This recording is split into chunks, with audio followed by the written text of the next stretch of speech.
Buen día. En este momento nos disponemos a hablar sobre el módulo de las generalidades de la radiación. Quien les habla es la ingeniera Joana Castaño Gómez, asesora especializada en protección radiológica de la empresa Siebert. Para iniciar el módulo de generalidades de la radiación es muy importante que entendamos ese concepto de la radiación y que entendamos como ese fenómeno físico que ocurre para que se pueda presentar la radiación, ¿cierto? Entonces lo que debemos de entender es que la radiación es la manera en que se pueden emitir, propagar y transferir energía en cualquier tipo o forma de ondas electromagnéticas. El concepto sigue siendo un poquito ladrilludo, pero ahorita por medio de la imagen del espectro electromagnético lo vamos a poder entender mucho mejor. También es muy importante que identifiquemos que existen dos tipos de clasificación de las radiaciones electromagnéticas. Está la radiación no ionizante y la radiación ionizante. La radiación ionizante tiene tanta energía que es capaz de destruir los electrones de los átomos. Y este es el proceso puntualmente que se conoce como la ionización. Mientras que la radiación no ionizante no tiene esa energía suficiente para poder romper estos electrones de los átomos. Acá en esta imagencita que estamos viendo en pantalla nos podremos dar cuenta que existen entonces por medio del espectro electromagnético y esa propiedad de las ondas que se llama la longitud de la onda, más claramente que existen entonces las no ionizantes y las ionizantes. Entonces, las no ionizantes, al tener esta longitud de onda, que es la propiedad de las ondas, esa longitud de onda, una amplitud de onda tan amplia, valga la redundancia, o tan poco frecuente, esto es la propiedad y la característica que nos permite identificar que son radiaciones no ionizantes. Sigue siendo un poquitico difícil de entender, pero entonces veámoslo con ejemplos.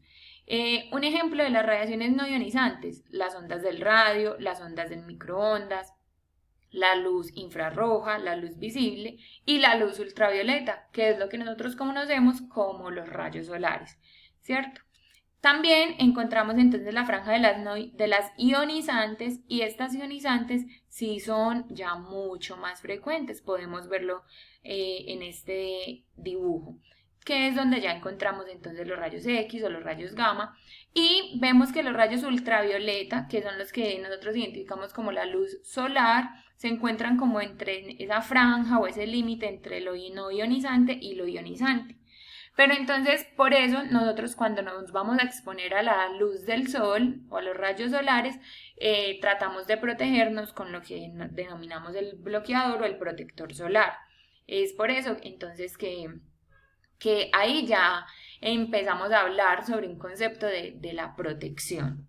Espero que con estos ejemplos nos haya quedado un poquito más claro esa diferencia entre las radiaciones no ionizantes y las ionizantes y el concepto como tal de la radiación. Resulta que la radiación ionizante definitivamente ha sido un gran descubrimiento del hombre, ¿cierto? Y a medida que se fue descubriendo, se fueron conociendo como esos efectos y a la vez esas aplicaciones. Entonces, encontramos que hay aplicación tanto en el sector salud como en el sector industrial, en el sector agricultor, en las ciencias, la biología y muchísimas otras ramas más. ¿Qué debemos entender sobre la radiación también? Que se presenta de manera natural y de manera artificial. De manera natural la podemos encontrar en los suelos, en algunos alimentos, en el aire y en los rayos cósmicos. Y de manera artificial encontramos entonces todo el sector salud y el sector industrial con presencia de equipos generadores de radiación ionizante y con las fuentes artificiales que también están presentes en el sector salud y en el sector industrial.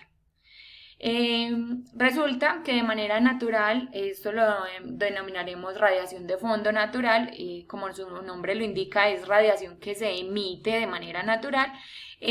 Por ejemplo, hay alimentos como el banano que presenta un porcentaje de radiación.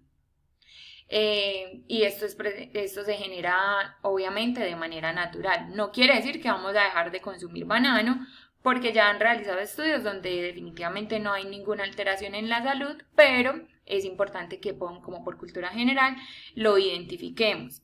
Adicionalmente, en el suelo también hay algo que se llama el gas radón. Este se presenta de manera natural y podríamos estarlo también como inhalando en caso de que se lleguen a realizar mediciones o de que se tenga sospecha de que hay altas dosis de gas radón en ese sector donde nosotros habitemos. Listo. Ya de manera artificial encontramos entonces el sector salud y el sector industrial, donde definitivamente sabemos que tienen muchos beneficios y muchísimas aplicaciones que le permiten al ser humano cada día como avanzar más.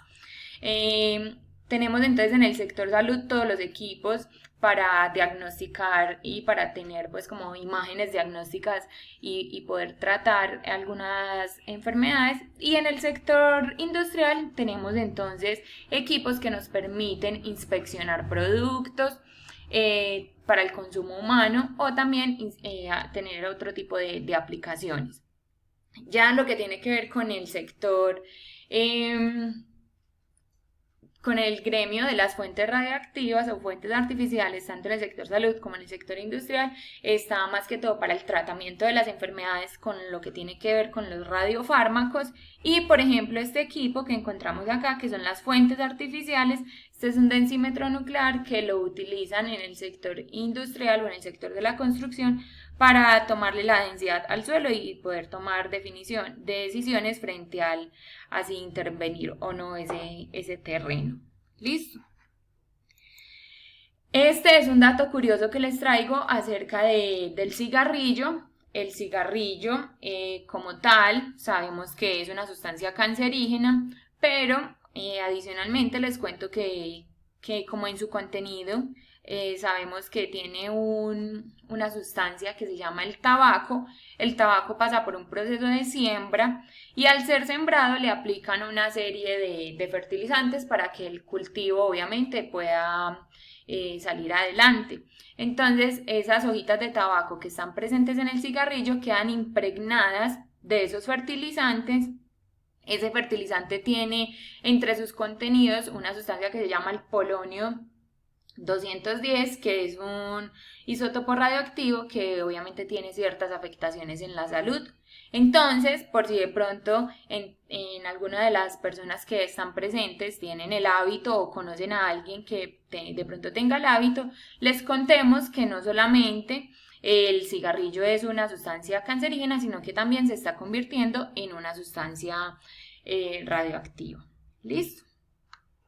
Continuando, entonces por acá nos encontramos con un estudio que realizó el profesor Eric en la Universidad de Columbia, donde nuevamente retomamos el concepto que vimos ahorita, fuentes de origen natural y fuentes radioactivas.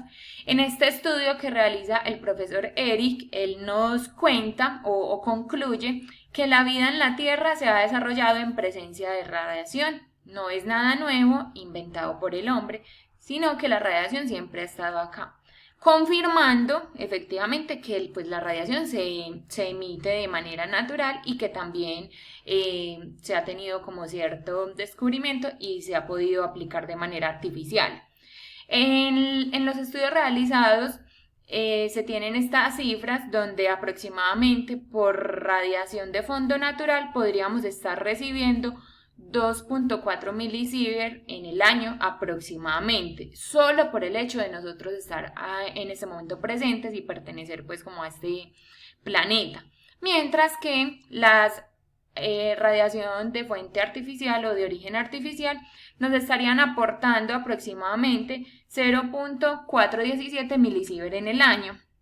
Vemos que son datos muy diferentes, donde el origen natural nos estaría aportando un poquito más, pero es porque esta radiación de origen artificial la podemos controlar y nos podemos proteger. Entonces la invitación es a que siempre apliquemos todas las medidas de protección y podamos disfrutar de los beneficios que nos ofrece la radiación. ¿Listo? Existen también ciertas partículas frente a las radiaciones ionizantes. Es muy importante que identifiquemos que tienen diferentes características. Por ejemplo, están las partículas alfa, que se distinguen por tener una capacidad limitada de penetración en la materia, pero no una alta intensidad energética. Entonces, esa alta intensidad energética hace que, por ejemplo, las partículas alfa no lleguen tan fácil a la materia. Las podría estar blindando o atenuando, por ejemplo, una hojita de papel. También tenemos las partículas alfa, que son un poquitico más penetrantes, pero menos intensas que estas radiaciones alfa. Tenemos entonces los rayos X, que son sumamente penetrantes, que esta es nuestro interés y nuestra razón de ser en este espacio, interesarnos por este tipo de radiación y que tienen esta característica, que son sumamente penetrantes. Y finalmente tenemos la radiación gamma, que esa radiación es la más penetrante de todas, pero en este momento no es la de nuestro interés. Teniendo entonces claro el concepto de radiación, las aplicaciones, los diferentes tipos de radiación que existen, de esta manera cerramos entonces este módulo de generalidades de la radiación y pasamos a nuestro siguiente módulo. Muchísimas gracias por el espacio y espero que haya sido de su agrado. Feliz tarde.